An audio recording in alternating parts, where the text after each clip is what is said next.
Hello friends, ഇന്നത്തെ എപ്പിസോഡിൽ അനഘ അവന്തികയോട് തൻ്റെ വിവാഹം അജയനുമായി നടത്തിയാൽ താൻ എന്ത് ചെയ്യാൻ പോകുന്നത് എന്ന് കൃത്യമായി അവന്തികയുടെ മുന്നിൽ വെളിപ്പെടുത്തുകയും അവന്തികയോട് അങ്ങനെ ഒരു ഭീഷണി ഉയർത്തുകയും ചെയ്യുന്നത് അപ്പുറത്താണ് അർച്ചന കേൾക്കാനിടയാവുന്നു. എന്നാൽ ആരുമായിട്ടുള്ള വിവാഹത്തിനാണ് അനഘയെ നിർബന്ധിക്കുന്നത് എന്ന സത്യം മാത്രം അർച്ചനയ്ക്ക് കേൾക്കാൻ സാധിച്ചില്ല. അവസാനം അർച്ചന അനഘയുടെ ആ വെളിപ്പെടുത്തൽ കേട്ട് ശംഖ് പൊട്ടിയുള്ള അനഘയുടെ കരച്ചിലും കണ്ടുകൊണ്ട് അവിടെ നിൽക്കുന്ന അർച്ചന എന്തായാലും അനഘയുടെ കാര്യത്തിൽ ഒരു തീരുമാനമെടുക്കുമെന്ന് ഉറപ്പിച്ചു. അവസാനം അർച്ചന അനഘ അവിടെ നിന്ന് പോകുന്നത് കാണാതെ പിന്തിരിഞ്ഞു നിൽക്കുകയും ആ സമയത്ത് അവന്തിക ആകെ ടെൻഷനോടെ നിൽക്കുന്നതും അർച്ചന കാണുന്നു. തിരിച്ച് കിച്ചണിലേക്ക് എത്തുന്ന അർച്ചന വലിയ എന്തോ ആലോചനയിലാണെന്ന് അവിടെ ജോലി ചെയ്യുന്ന മീരയെടുത്തി മനസ്സിലാക്കി. അർച്ചനയോട് മീരയെടുത്തി കാര്യം എന്താണെന്ന് അന്വേഷിച്ചു. അർച്ചന മീരയെടുത്തിയോട് പറഞ്ഞു, ഞാൻ ചില കാര്യങ്ങൾ ആലോചിക്കുകയായിരുന്നു. അനഘയുടെ ഇപ്പോഴത്തെ അവസ്ഥയാണ് ഞാൻ ചിന്തിച്ചത് എന്ന് പറഞ്ഞപ്പോൾ, ഓ, അനഘയുടെ കാര്യമാണോ? അവൾക്ക് ഓരോ അടി കിട്ടുന്നതും അവൾ ചെയ്തു കൂട്ടുന്നതിൻ്റെ ഫലമാണെന്ന് കരുതിയാൽ മതിയെന്ന് മീരയെടുത്തി അർച്ചനയോട് പറയുമ്പോൾ അർച്ചന പറഞ്ഞു, അങ്ങനെയല്ല ഏട്ടത്തി, നമ്മളെല്ലായ്പ്പോഴും കരുതുന്നത് പോലെയല്ല ഇപ്പോഴത്തെ അവസ്ഥ. അനഘയ്ക്ക് ഇഷ്ടമല്ലാത്ത ഒരു വിവാഹം അനഘയെ നിർബന്ധപൂർവ്വം കഴിപ്പിക്കാനുള്ള ശ്രമത്തിലാണ് അവന്തിക ഏട്ടത്തി. അതിന് അനഘ ഒരിക്കലും അനുവദിക്കില്ല എന്ന് പറഞ്ഞു അനഘ പൊട്ടിക്കരയുന്നത് ഞാൻ കണ്ടുവെന്ന് അർച്ചന മീരയെടുത്തിയോട് പറഞ്ഞു. ഇത് കേട്ട ആ മീരയെടുത്തി പറഞ്ഞു, മോളെ, ഇതൊക്കെ നീ ചിന്തിക്കുന്നതൊക്കെ ശരി തന്നെയാണ്. നിന്റെ മനസ്സ് ശുദ്ധമായ മനസ്സായതുകൊണ്ടാണ് ഇങ്ങനെയല്ല നീ കരുതുന്നത്. പക്ഷേ ഒരു കാര്യം മോളെ നീ മനസ്സിലാക്കണം, ഇത് ആ ചേച്ചിയുടെയും അനുജത്തിയുടെയും മനഃപൂർവ്വമുള്ള നാടകമാണോ എന്ന് നീ മനസ്സിലാക്കേണ്ടതുണ്ട്. അത് കേട്ട അർച്ചന പറഞ്ഞു, എടുത്തി, നമുക്ക് ആതിരയെയും ആതിരയെയും സ്നേഹം പോലെ തന്നെയല്ലേ അനഘയും? ഒരു പക്ഷേ ഒരു കാര്യം കൂടി നമ്മൾ മനസ്സിലാക്കണം, അനഘ എന്നും സന്ദീപിനെ മാത്രമേ സ്നേഹിച്ചിട്ടുള്ളൂ. സന്ദീപിന് അനഘയോട് സ്നേഹമില്ലെങ്കിലും സന്ദീപിനെ അനഘ ജീവനോളം സ്നേഹിച്ചിരുന്നു. അതുകൊണ്ടാണല്ലോ ആതിരയുമായിട്ടുള്ള വിവാഹത്തിന് നമ്മളെല്ലാവരും സന്ദീപിനെ അതിന് അനുകൂലിച്ചതും. അതുപോലെ തന്നെ ആതിര സന്ദീപിനെ സ്നേഹിച്ചതുപോലെ തന്നെയായിരുന്നു അനഘയും സ്നേഹിച്ചത്. പക്ഷേ അനഘയ്ക്ക് ഇഷ്ടമില്ലാത്തൊരു വിവാഹം അവളെക്കൊണ്ട് നടത്താനായി ശ്രമിച്ചാൽ അത് ഞാൻ ഒരിക്കലും അനുവദിക്കില്ല എടുത്തി എന്ന് മീരയോട് അർച്ചന അറിയിച്ചു. അത് കേട്ട മീരയെടുത്തി പറഞ്ഞു, എന്തായാലും ഇത് അവർ ചേച്ചിയും അനുജത്തിയും തമ്മിൽ നടത്തുന്ന ഒരു ട്രാപ്പാണോ എന്ന് കൂടി നമ്മൾക്ക് ഉടനെ തന്നെ കണ്ടെത്തണം എടുത്തി. കാരണം അവർ നിന്നെ ശരിക്കും ഒരു ട്രാപ്പിൽ പെടുത്താനാണോ പോകുന്നതെന്ന് കൂടി മനസ്സിലാക്കണം മോളെ എന്നും മീരയെടുത്തിയും അർച്ചന അറിയിച്ചു. എന്തായാലും ഞാൻ അവളെ ഒന്ന് വാച്ച് ചെയ്യട്ടെ. ഒരു പെൺകുട്ടിക്ക് അവൾക്ക് ഇഷ്ടമല്ലാത്ത വിവാഹം നടത്താൻ ശ്രമിക്കുമ്പോഴുള്ള സങ്കടവും ആശങ്കയും ഒക്കെ നമുക്കറിയാമല്ലോ. അങ്ങനെ എന്തെങ്കിലും അവളുടെ മുഖത്തുണ്ടോ എന്ന് ഞാനൊന്ന് നോക്കട്ടെ എന്ന് മീരയെടുത്തി അറിയിച്ചു. അതിനുശേഷം മീരയെടുത്തി വേഗം തന്നെ അനഘയെ കാണുവാനായി റൂമിലേക്ക് എത്തുന്നു. മീരയെടുത്തി റൂമിലേക്ക് വരുമ്പോൾ അനഘ അവിടെ ഇരുന്ന് പൊട്ടിക്കരയുന്ന കാഴ്ചയാണ് മീരയെടുത്തി കാണുന്നത്. അനഘ അവിടെ ഇരുന്ന് കരയുകയും തൻ്റെ ജീവിതം ഈ രീതിയിൽ ചേച്ചി ചെയ്യുമെന്ന് ഞാൻ ഒരിക്കലും കരുതിയില്ല എന്നും, ഇങ്ങനെ ഒരു വിവാഹത്തിന് ചേച്ചി എന്നെ നിർബന്ധിക്കുമെന്ന് ഞാൻ കരുതില്ലോ. ഞാൻ ആരോടാ ഒരു സഹായം ചോദിക്കുക? ഈ വീട്ടിലുള്ള ആരോടും എൻ്റെ ഈ അവസ്ഥ ഇപ്പോൾ പറയാൻ കഴിയില്ലല്ലോ. അതുപോലെ എല്ലാവരെയും ഞാൻ വെറുപ്പിച്ചല്ലോ എന്നൊക്കെ സ്വയം കുറ്റപ്പെടുത്തിക്കൊണ്ട് അനഘ റൂമിലിരുന്നു. ഈ സമയത്ത് അർച്ചന മീരയെടുത്തിയോട് പറഞ്ഞു, എടുത്തി, ഒരു കാര്യം ഉറപ്പാണ്, അവന്തിക എടുത്തിയുടെ പദ്ധതി ഒന്നും നടപ്പിലാവില്ല. അതുപോലെ തന്നെ അനഘയുടെ ഇഷ്ടമല്ലാത്ത വിവാഹവും നടത്തില്ല എന്ന് അർച്ചന പറയുമ്പോൾ മീരയെടുത്തി അനഘയുടെ ഇപ്പോഴത്തെ അവസ്ഥ എന്നറിയാനായി റൂമിലേക്ക് എത്തുന്നു. അനഘ റൂമിലിരുന്ന് പൊട്ടിക്കരയുന്നത് മീരയെടുത്തി കണ്ടു. നല്ല കരച്ചിലാണല്ലോ. എന്തായിരിക്കും? സത്യമായിരിക്കുമോ കേട്ടതെല്ലാം? ഞാൻ അർച്ചന പറഞ്ഞ് എല്ലാം അറിഞ്ഞുവെന്ന് അവളോട് പറയണോ എന്നൊക്കെ മീരയെടുത്തി ആലോചിച്ചു. അനഘ പെട്ടെന്ന് പിന്തിരിഞ്ഞു നോക്കുമ്പോൾ മീരയെടുത്തി വാതിൽക്കൽ നിൽക്കുന്നത് കണ്ടെങ്കിലും അനഘ തൻ്റെ കരച്ചിൽ മാറ്റാൻ തയ്യാറാകുന്നില്ല. അനഘ വീണ്ടും അവിടെ ഇരുന്ന് പൊട്ടിക്കരഞ്ഞു. മീരയെടുത്തി പതുക്കെ അവിടെ വന്ന് നിൽക്കുകയും മീരയെടുത്തി ന്യൂസ് പേപ്പർ എടുത്ത് വായിച്ച് നോക്കുന്ന പോലെയൊക്കെ അഭിനയിക്കുന്നു. പക്ഷേ മീരയെടുത്തി അതൊക്കെ അഭിനയിക്കുമ്പോൾ അനഘ മീരയെടുത്തി ഒന്ന് നോക്കുമെങ്കിലും താൻ കരയുന്നതിൻ്റെ കാരണം എന്തെന്ന് പറയാൻ അനഘ തയ്യാറാകുന്നില്ല. മീരയെടുത്തിയോട് പറഞ്ഞാലോ എൻ്റെ അവസ്ഥ? മീരയെടുത്തിക്ക് എന്തെങ്കിലും ഉപായം കണ്ടെത്താൻ കഴിഞ്ഞാലോ? അല്ലെങ്കിൽ വേണ്ട, ഞാൻ കുറേ ദ്രോഹിച്ചതല്ലേ ആ പാവത്തെ എന്നൊക്കെ മീരയെടുത്തിയെ നോക്കി അനഘയും മനസ്സിൽ ചിന്തിച്ചു. മീരയെടുത്തി അനഘ കരയുന്നത് കണ്ടിട്ട് ഒന്ന് നോക്കി ഒന്ന് പുഞ്ചിരിക്കാൻ ശ്രമിക്കുമെങ്കിലും അനഘ വീണ്ടും പൊട്ടിക്കരയുന്നതാണ് മീരയെടുത്തി കണ്ടത്. കാര്യം എന്താണെന്ന് ചോദിച്ചാലോ, ഇനി അർച്ചന തന്നോട് കാര്യങ്ങൾ പറഞ്ഞെന്ന് പറഞ്ഞാലോ എന്നോർത്ത് മീര അരികിൽ ചെന്ന് അനഘയെ തട്ടി വിളിച്ചിട്ട് എന്താ എന്ന് ചോദിച്ചു. മീരയെടുത്തോട് പറഞ്ഞാലോ എന്ന് അനഘ ആലോചിച്ചിട്ടും മീരയോട് പറയാൻ അനഘ കൂട്ടാക്കുന്നില്ല.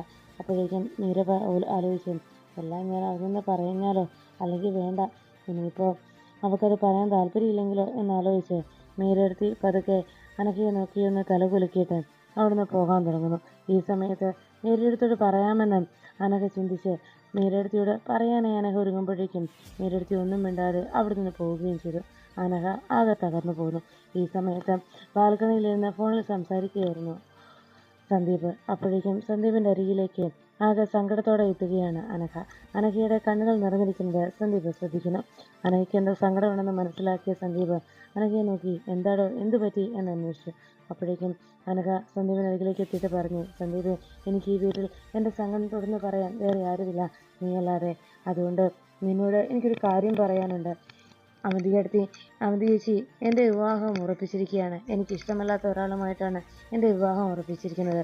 അതുകൊണ്ട് നീ ഏട്ടത്തിയുടെ ഈ ഒരു തീരുമാനത്തിൽ നിന്ന് എൻ്റെ അവന്തി ചേച്ചിയെ പിന്തിരിപ്പിക്കണം. ചേച്ചി ഞാൻ എത്ര കാര്യം പറഞ്ഞ് മനസ്സിലാക്കാൻ ശ്രമിച്ചിട്ടും ചേച്ചി അതിൽ തന്നെ ഉറച്ചു നിൽക്കുകയാണ്. എനിക്കിഷ്ടമില്ലാത്ത ഒരാളുമായിട്ടുള്ളൊരു വിവാഹത്തിന് ഞാൻ തയ്യാറല്ല. ഞാൻ നിന്നെ മാത്രമായിരുന്നു സ്നേഹിച്ചത്. മറ്റൊരാളെ വിവാഹം കഴിക്കാൻ ഞാൻ ഇതുവരെയായിട്ടും തയ്യാറായിട്ടുമില്ല. അതുകൊണ്ട് തന്നെ മറ്റൊരാളുമായിട്ടുള്ള വിവാഹത്തിന് ഞാൻ മാനസികമായി ഒരിക്കലും പൊരുത്തപ്പെട്ടിട്ടില്ല. ഇയാളായിട്ട് എനിക്കൊട്ടും ഇഷ്ടവുമില്ല. അതുകൊണ്ട് തന്നെ ഈ വിവാഹം നടത്തരുതെന്ന് ചേച്ചിയോടൊന്ന് പറയണം എന്ന് പറയുമ്പോൾ സന്ദീപ് പറഞ്ഞു, എടോ താനിങ്ങനെ സങ്കടപ്പെടാതെ, എന്തെങ്കിലും ഒരു പരിഹാരം നമുക്കുണ്ടാക്കാം, താൻ വിഷമിക്കാതെ എന്ന് പറഞ്ഞ് സന്ദീപ് അനഘയെ ആശ്വസിപ്പിക്കുമ്പോൾ അനഘ കരഞ്ഞുകൊണ്ട് സന്ദീപിനെ കെട്ടിപ്പിടിച്ചു. അനഘ സന്ദീപിനെ കണ്ണുനീര് തുടച്ചിട്ട് പറഞ്ഞു, എടോ താൻ വിഷമിക്കാതെ, എന്തിനും ഒരു പരിഹാരം നമുക്കുണ്ടാക്കാം. അങ്ങനെ തനിക്കിഷ്ടമില്ലാത്തൊരു വിവാഹം എന്തായാലും അവന്തിയുടെ അടുത്ത് നടത്താൻ പോകുന്നില്ല. അത് എന്താണെന്ന് നമുക്ക് തീരുമാനിക്കാം. എന്തായാലും താൻ വിഷമിക്കാതെ എന്ന് പറഞ്ഞു. ഉടനെ എന്തായാലും കുറച്ച് ദിവസം കൂടി താൻ എനിക്ക് താ എന്ന് പറയുമ്പോൾ ആതിര ഈ സമയത്ത് ബാൽക്കണിയിലേക്ക് എത്തുന്നു. ആതിര അവിടേക്ക് വന്ന് നോക്കുമ്പോൾ സന്ദീപ് ആരോട് സംസാരിക്കുന്നത് കണ്ട് ആരാണെന്നറിയാനെ നോക്കുമ്പോൾ സന്ദീപിനെ വീണ്ടും കെട്ടിപ്പിടിക്കുകയാണ് അനഘ. അനഘ സന്ദീപിനെ കെട്ടിപ്പിടിക്കുകയും സന്ദീപ് അനഘയെ ആശ്വസിപ്പിക്കുകയും ചെയ്യുന്ന കാഴ്ചയാണ് ആതിര കാണുന്നത്. അതോടെ ആതിരയുടെ മനസ്സാകെ തകർന്നു. അപ്പോഴേക്കും സന്ദീപ് അനഘയോട് പറഞ്ഞു, എടോ താനിങ്ങനെ വിഷമിക്കാറേ, നാളെ ആതിരയെ വീട്ടിലേക്ക് കൂട്ടിക്കൊണ്ടു പോകുന്നതിൻ്റെ ചടങ്ങാണ്. ആ ചടങ്ങൊന്ന് കഴിഞ്ഞോട്ടെ, എല്ലാം ഒന്ന് സ്വസ്ഥമായിക്കോട്ടെ. ഞാൻ എല്ലാത്തിനും ഒരു പരിഹാരം ഉണ്ടാക്കാം. താൻ വിഷമിക്കാതെ, ഞാനല്ലേ പറയുന്നത്, എന്നെ വിശ്വസിക്കുക എന്ന് സന്ദീപ് അനഘയെ ആശ്വസിപ്പിക്കുമ്പോൾ അനഘയും സന്ദീപും തമ്മിൽ മറ്റെന്തോ ഒരു ബന്ധമുണ്ട് എന്നൊരു തെറ്റിദ്ധാരണ ആതിരയുടെ മനസ്സിലേക്ക് എത്തുന്നു. ആതിര അത് കണ്ട് ആകെ വിഷമത്തിലാവുന്നു. ആതിര സങ്കടത്തോടെ ആ റൂമിൽ നിന്ന് തൻ്റെ റൂമിലേക്ക് പോകുമ്പോൾ അനഘയ്ക്ക് സന്ദീപ് കൊടുക്കുന്ന വാക്ക് കണ്ട് ആതിര ആകെ തകരുന്നു. ഈ സമയത്ത് നന്ദൻ ധനുഷുമായി ഓഫീസിൽ നിന്ന് തിരിച്ച് വീട്ടിലേക്ക് വന്നുകൊണ്ടിരിക്കുന്നതിനിടയിൽ അന്ന് സന്ധ്യ ഡോക്ടറോട് സംസാരിക്കാൻ ശ്രമിച്ചിട്ടും സന്ധ്യ ഡോക്ടർ തനിക്ക് മുഖം തരാതെ പോയതിനെക്കുറിച്ച് ആലോചിച്ചു. അപ്പോഴേക്കും പെട്ടെന്ന് ധനുഷ് ഒപ്പം യാത്ര ചെയ്യുന്നത് കൊണ്ട് ധനുഷിനെയും കൂടെ കൂട്ടണ്ട എന്ന് നന്ദൻ തീരുമാനിക്കുന്നു. ഉടനെ തന്നെ നന്ദൻ ധനുഷിനോട് പറഞ്ഞു, ധനുഷ്, എനിക്ക് അത്യാവശ്യമായിട്ട് ഒരാളെ കാണാനുണ്ട്. ഞാൻ സച്ചിയെ വിളിച്ച് പറയാം നന്ദനെ പിക്ക് ചെയ്യാനായിട്ട്. സച്ചി വന്ന് നന്ദനെ പിക്ക് ചെയ്തോളുമെന്ന് അറിയിച്ചു. അതിനെന്താ സാർ, എനിക്ക് കുഴപ്പമില്ല എന്ന് ധനുഷ് മറുപടി നൽകി. ഉടനെ തന്നെ നന്ദൻ സച്ചിയുടെ ഫോണിലേക്ക് വിളിക്കുന്നു. സച്ചിയുടെ വിവരങ്ങൾ പറഞ്ഞ് സച്ചിയോട് പറഞ്ഞ സ്ഥലത്ത് നന്ദൻ ധനുഷിനെ ഇറക്കുന്നു. അതിനുശേഷം നന്ദൻ നേരെ സന്ധ്യ ഡോക്ടറെ കാണുവാനായി എത്തുന്നു. സന്ധ്യ ഡോക്ടർ നന്ദന് മുഖം കൊടുക്കാതെ തിരിഞ്ഞങ്ങനെ നിൽക്കുന്ന നേരത്ത് നന്ദൻ സന്ധ്യ ഡോക്ടർ പറഞ്ഞു, കുറേ ദിവസമായി ഞാൻ സന്ധ്യയെ കാണണമെന്നും സംസാരിക്കണമെന്നും ആഗ്രഹിക്കുന്നു. കുറേ കാര്യങ്ങൾ എനിക്ക് സന്ധ്യയോട് പറയാനായിട്ടുണ്ടായിരുന്നു എന്ന് നന്ദൻ അറിയിച്ചു. സന്ധ്യ ഡോക്ടർ നന്ദൻ്റെ വാക്കുകൾ കേട്ടതും നന്ദനോട് പറഞ്ഞു, എനിക്കറിയാം നന്ദൻ എന്താണെന്ന് പറയാൻ വരുന്നതെന്ന്. അതിനു മുൻപ് തന്നെ എനിക്ക് നന്ദനോടൊരു കാര്യം പറയാനുണ്ട്. നന്ദൻ, കഴിഞ്ഞ ദിവസം അവന്തികയ്ക്ക് അങ്ങനെ ഒരു അപകടം സംഭവിച്ചിട്ടില്ലായിരുന്നുവെങ്കിൽ നന്ദൻ്റെ കുഞ്ഞിനെ പ്രസവിക്കുമായിരുന്നു അവന്തിക. ഒരു സ്ത്രീ അമ്മയാകാനൊരുങ്ങുമ്പോൾ അവളുടെ കുഞ്ഞിനോടുള്ള സ്നേഹവും അവളുടെ സന്തോഷവും എത്രത്തോളമാണെന്ന് ദിനം പ്രതി കാണുന്ന ഒരു ഡോക്ടറാണ് ഞാൻ. അതുകൊണ്ട് തന്നെ നന്ദൻ്റെ കുഞ്ഞിനെ അവന്തിക പ്രസവിക്കുമായിരുന്നു. ആ കുഞ്ഞുമായിട്ട് നന്ദനും അവന്തികയും ജീവിക്കുകയും ക്രമേണ നന്ദന് അവന്തികയോടുള്ള ദേഷ്യവും പകയും ശത്രുതയും എല്ലാം ഇല്ലാതാവുകയും ചെയ്യുമായിരുന്നു. കാരണം നന്ദൻ്റെ കുഞ്ഞിനെ പ്രസവിച്ചവൾ എന്നുള്ളൊരു പരിഗണന നന്ദൻ്റെ മനസ്സിൽ എന്നും അവന്തികയോടും തോന്നും. അതുകൊണ്ട് തന്നെ നന്ദൻ ഇനിയും അവന്തികയെ അകറ്റി നിർത്താൻ നന്ദന് കഴിയുമായിരുന്നില്ല.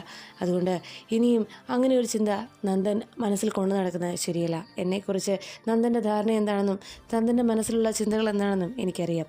പക്ഷേ നമ്മൾ ഒരു കോളേജ് സ്റ്റുഡൻസ് അല്ലല്ലോ. അതുകൊണ്ട് നന്ദൻ അങ്ങനെ ഒരു മോഹം മനസ്സിൽ കൊണ്ടു നടക്കുന്നത് ശരിയല്ല എന്ന് സന്ധ്യ ഡോക്ടർ നന്ദനോട് പറയുമ്പോൾ നന്ദൻ പറഞ്ഞു, എനിക്കറിയാം ഇപ്പോഴും സന്ധ്യ പറയുന്നതിൻ്റെ കാരണം എന്താണെന്ന് എനിക്ക് മനസ്സിലാവുന്നുണ്ട്. പക്ഷേ സന്ധ്യ പറഞ്ഞതുപോലെ ഞാൻ പറയാൻ ഉദ്ദേശിക്കുന്ന അതേ കാര്യം തന്നെ സന്ധ്യയുടെ മനസ്സിലുള്ള കാര്യമാണെന്നും എനിക്കറിയാം. അതായതുകൊണ്ടാണല്ലോ പലതവണ ഞാൻ സന്ധ്യ കാണുന്ന ആഗ്രഹം പ്രകടിപ്പിച്ചപ്പോൾ എന്നിൽ ഒഴിഞ്ഞു മാറുകയും അവസാനം ഇപ്പോൾ എനിക്ക് സംസാരിക്കാനൊരവസരം തന്നതും എന്ന് സന്ധ്യയോട് നന്ദൻ അറിയിക്കുമ്പോൾ സന്ധ്യ പറഞ്ഞു, അതും ശരി തന്നെയാണ്. നന്ദൻ പറഞ്ഞത് തെറ്റാണ് എന്ന് ഞാൻ പറയുന്നില്ല. പക്ഷേ ഇപ്പോൾ എൻ്റെ മനസ്സിൽ നന്ദനോടുള്ള സ്നേഹം, അത് എനിക്ക് ഇങ്ങനൊരു ഭാവി തന്ന, എനിക്ക് നല്ലൊരു ജീവിതം ഉണ്ടാക്കി തന്ന സേതുവച്ചൻ്റെ മകൻ, അതിനേക്കാളുപരി ഞാൻ ബഹുമാനിക്കുന്ന ഒരു വ്യക്തി എന്ന പരിഗണന, ആ ഒരു സ്നേഹം മാത്രമാണ് നന്ദനോട് എനിക്കിപ്പോഴുള്ളത്. അതുപോലെ തന്നെ നന്ദൻ എന്നെയും അങ്ങനെ തന്നെ കണ്ടാൽ മതി. സേതുവച്ചൻ്റെ കാരുണ്യത്തിൽ ജീവിച്ച ഒരു പെൺകുട്ടി, അതുപോലെ തന്നെ സേതുവച്ചൻ്റെ കാരുണ്യം കൊണ്ട് ജീവിക്കുന്ന ഒരു പെൺകുട്ടി, അല്ലെങ്കിൽ നിങ്ങളുടെ ഫാമിലി ഡോക്ടർ, അതിനപ്പുറം ഒരു ബന്ധമോ ഒരു സ്വപ്നമോ നമുക്കിടയിൽ വേണ്ട എന്ന് സന്ധ്യ ഡോക്ടർ നന്ദനോട് പറയുന്നു. എല്ലാം കേട്ട നന്ദനാകെ വേദനയോടെ തലകുനിച്ച് നിൽക്കുമ്പോൾ സന്ധ്യ ഡോക്ടർ നന്ദനോട് പറഞ്ഞു, നന്ദൻ, നമ്മൾ കോളേജ് സ്റ്റുഡൻസ് ഒന്നുമല്ലല്ലോ. ഞാൻ ഒരു പേര് കേട്ട ഒരു ഗൈനക്കോളജിസ്റ്റും ഒരു ഡോക്ടർ, അതുപോലെ തന്നെ നന്ദൻ പേര് കേട്ട നല്ലൊരു ബിസിനസ്മാൻ, അങ്ങനെയുള്ള നമുക്കിടയിൽ ഈ ഒരു കോളേജ് കാലത്ത് ഉണ്ടാകുന്ന അങ്ങനെ ഒരു ബന്ധം നമുക്കിടയിൽ ഉണ്ടാകുന്നത് ശരിയല്ലല്ലോ. അതുകൊണ്ട് തന്നെ നന്ദൻ്റെ മനസ്സിൽ മറ്റൊരു ചിന്തയും ഇനി വേണ്ട എന്ന് സന്ധ്യ ഡോക്ടർ പറയുമ്പോൾ ആകെ നിരാശയോടെ തലകുനിച്ച് വേദനയോടെ നിൽക്കുകയാണ് നന്ദൻ.